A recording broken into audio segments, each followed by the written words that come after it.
Hey everybody, welcome back to the Wolf Pit with another episode of What Are We Eating? When I think of goulash, I think of the good old American goulash with ground beef, tomatoes, peppers, and elbow macaroni, which was a very comforting and inexpensive dish in my childhood. But don't confuse American goulash with American chop suey, which they are very similar, but not exactly the same.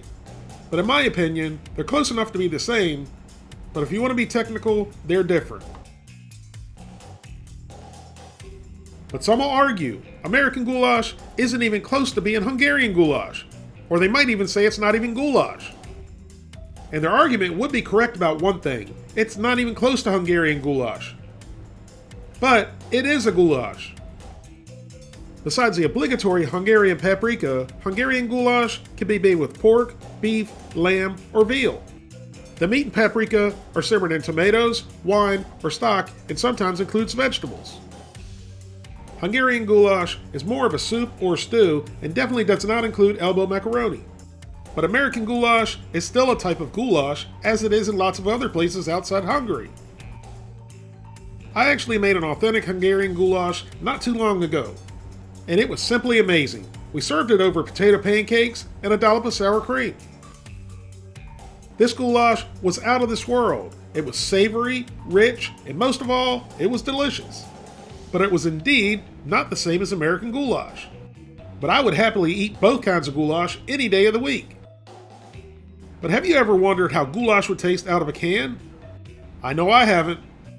But that was until a subscriber sent me foods from all over the world, which included this can of Podravka beef goulash made in Croatia. Thank you very much for the big box of food, John. Now this specific can I have says it contains no added MSG. I don't know if I have an older can or a newer can, because on their website it says it does contain MSG, which to me is a good thing because MSG makes everything taste better. So maybe in the future I can find one can with MSG and one can without, and do a side-by-side comparison and see the difference. The ingredients are simple, the way food should be, without a bunch of artificial this and added protein that. This is beef and beef fat, no TVP. There's 2 servings per can. Each serving has 179 calories, 16.5 grams of protein, 9.8 grams of total fat, 4.8 grams of saturated fat, 6 grams of carbohydrates, 2.3 grams of sugars, and 835 milligrams of sodium. You can heat this up in the microwave or the stovetop, which is how I'm going to heat it up today. So let's open up our can of Podravka beef goulash and get it heated up. When we pull back the lid, you can definitely see the solidified beef fat, which I think is a good sign, even though it's not very appetizing to look at. Into the skillet it went, and I immediately noticed it was pretty watery and thinner than I thought it would be. You can also see some fat on the meat, which you normally don't see in canned soups. Which again, I like that there's fat, because as I always say, fat equals flavor.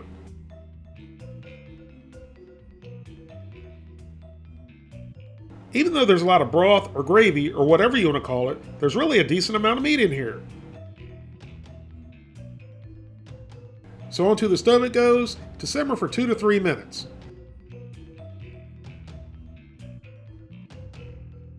The can says you can serve it with potatoes, rice, pasta, polenta, steamed or boiled vegetables, or just simply with bread. We had some leftover brown rice, so I just used that. Then we pour the beef goulash on top. You can definitely see it's piping hot, and the meat and gravy looked and smelled absolutely delicious.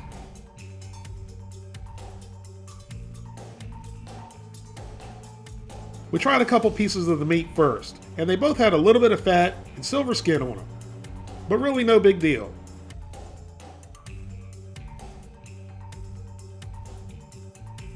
The meat was buttery tender, and you immediately got a punch in the mouth from what I'm going to guess was paprika. A little smoky with just a hint of spice, and the meat literally melted in your mouth and was very moist. Next we tried a little bit of the gravy and the rice.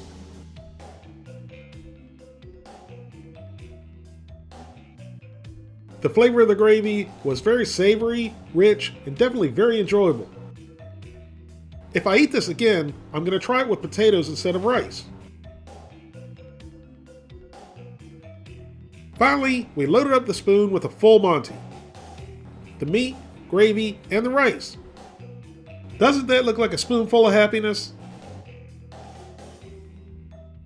So far, every bite of meat I've had has had some fat on it, and this bite was no exception. Some people might not like all the fat, but me, I love it. But it does make me think that the meat comes from leftover beef trimmings, which is no big deal. Either way, it's really good. The bite of everything together was pure enjoyment to my taste buds. Here's what I would do if I get the chance to try a can or two of the Podravka beef goulash again. I'd add a little root vegetables and or other veggies and serve over mashed potatoes or egg noodles. When I poured it out of the can, it didn't really look like much. But after trying it, it was a very good amount of tender, fatty meat. And if you're like me and you like fat, you'll like this. The meat was melt in your mouth tender, the gravy was savory and rich, which was very satisfying, and is the reason I'm giving Podravka beef goulash a 9 out of 10. If you'd like to help support the Wolf Pit, consider being a patron. You can pledge as little as $1 a month, that's only $12 for the whole year. Or you can pledge more, that's up to you.